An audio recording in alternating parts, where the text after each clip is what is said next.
Est-ce que tu connais cette femme? Non, c'est Marie Curie et elle a eu une grande importance dans le milieu de la médecine moderne. Je t'explique ça tout de suite. Marie Sklodowska-Curie est née à Varsovie le 7 novembre 1867. Elle arrive à Paris en 1891 et débute des études de physique à la Faculté des sciences de Paris. Après une licence de physique obtenue en 1893, puis une licence de mathématiques en 1894, elle rencontre un certain Pierre Curie. Une collaboration va ainsi naître jusqu'à se transformer en histoire d'amour.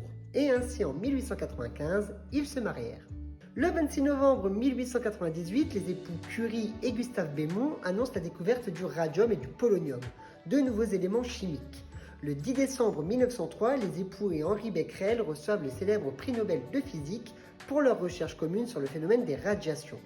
Après la mort de Pierre Curie en 1906, dans un accident de la circulation, elle réalise le doublé, en 1911 avec le prix Nobel de chimie pour ses travaux sur le radium et le polonium. Sans jamais avoir été médecin, Marie Curie va avoir une importance considérable dans le milieu de la médecine moderne. En 1901, les travaux des époux Curie vont amener à des expérimentations médicales. Sous l'impulsion de Pierre et d'Henri-Alexandre Danlos, on découvre que le rayonnement d'une source radioactive rétrécissait les tumeurs.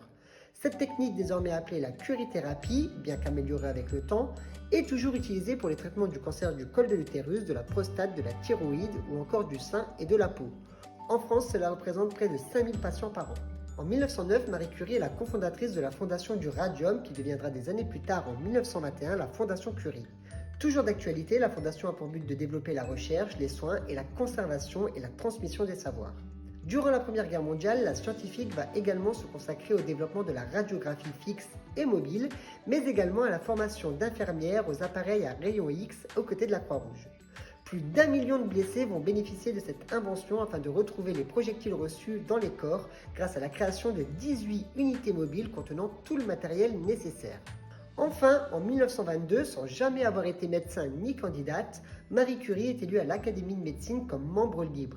Elle sera la première femme à rejoindre cette prestigieuse institution, une reconnaissance certaine après la découverte de la curithérapie. Marie Curie décédera le 4 juillet 1934 des suites d'une anémie pernicieuse, une leucémie.